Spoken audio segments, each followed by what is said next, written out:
Aided sheets ಅಂದರೆ ಏನಂದರೆ ಇದು government supported sheets. KCT option entry college study ಮಾಡುವಾಗ ಎಡೆಡು ಮತ್ತು ಅನ್ಎಡೆಡ್ ಶೀಟ್ಸ್ ಇದೆಯಲ್ಲ, ಅದರ ಅರ್ಥ ಏನಂತ ಕೇಳ್ತಾ ಇದ್ರು ಫ್ರೆಂಡ್ಸ್. ಅದನ್ನ ಅರ್ಥ ಡೀಟೇಲಾಗಿ ಹೇಳ್ತೀನಿ ನಿಮಗೆ. ಇದಕ್ಕೂ ಮುಂಚೆ ನಮ್ಮ ಪೇಜ್ನ ಫಾಲೋ ಮಾಡಿ ಮತ್ತು ನಿಮ್ಮ ಫ್ರೆಂಡ್ಸ್ಗೆಲ್ಲ ಶೇರ್ ಮಾಡಿ.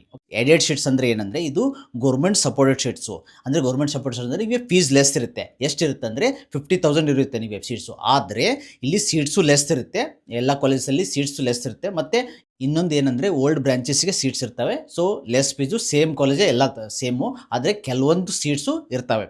ಓಕೆ, ಇದನ್ನು ಯಾವ ರೀತಿ ಅಪ್ಲೈ ಮಾಡೋದಂದರೆ ಫ್ರೆಂಡ್ಸ್, ನೀವು ಆಪ್ಷನ್ ಎಂಟ್ರಿ ಮಾಡುವಾಗ ತೋರಿಸುತ್ತೆ ಅಲ್ಲಿ ನಿಮಗೆ ಫೀಸ್ ತೋರಿಸುತ್ತೆ, ಮುಂದ್ಗಡೆ ನೀವು ಪ್ರಯಾರಿಟಿ ಕೊಡ್ಬೋದು. ಓಕೆ, ಅನ್ಎಡೆಡ್ ಸೀಟ್ಸ್ ಅಂದರೆ ಇದು ಕಾಲೇಜವ್ರು ಡಿಸೈಡ್ ಮಾಡಿರ್ತಾರೆ ಇಷ್ಟು ಸೀಟ್ಸ್ ಅಂತ ಇಷ್ಟು ಬ್ರಾಂಚ್ಗೆ. ಸೊ ಅದು ಸೀಟ್ಸು ನಿಮಗೆ ಅನ್ಎಡೆಡ್ ಸೀಟ್ಸ್ ಅಂತ. ಇದು ಮೋರ್ ಸೀಟ್ಸ್ ಇರ್ತವೆ, ಆದರೆ ಫೀಸ್ ಮೋರ್ ಇರುತ್ತೆ.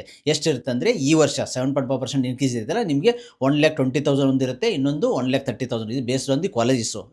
ಇದನ್ನು ಯಾವ ರೀತಿ ಅಪ್ಲೈ ಮಾಡೋದಂದರೆ ನಿಮಗೆ ಬಿಡ್ತಾರೆ ಅಲ್ಲಿ ನಿಮಗೆ ಕಾಲೇಜು ವಿತ್ ಬ್ರಾಂಚು ಮುಂದ್ಗಡೆ ನಿಮಗೆ ಫೀಸ್ ಕೂಡ ಕೊಡ್ತಾರೆ, ನೀವು ಆಮೇಲೆ ಪ್ರಯಾರಿಟಿ ಕೊಡ್ಬೋದು. ಓಕೆ, ಸೊ ಎಡೆಡು ಮತ್ತು ಅನ್ಎಡೆಡು ಇದೇ ಡಿಫ್ರೆನ್ಸು. ಬಟ್ ಎಡೆಡು ಕಡಿಮೆ ಸೀಟ್ಸ್ ಇರ್ತವೆ, 12 ಮೋರ್ ಸೀಟ್ಸ್ ಇರ್ತವೆ. ಇದೇ ಅಪ್ಡೇಟು. ಇನ್ ಕೇಸ್ ಏನೋ ಡೌಟ್ ಇದ್ದರೆ ಕಮೆಂಟ್ ಮಾಡಿ.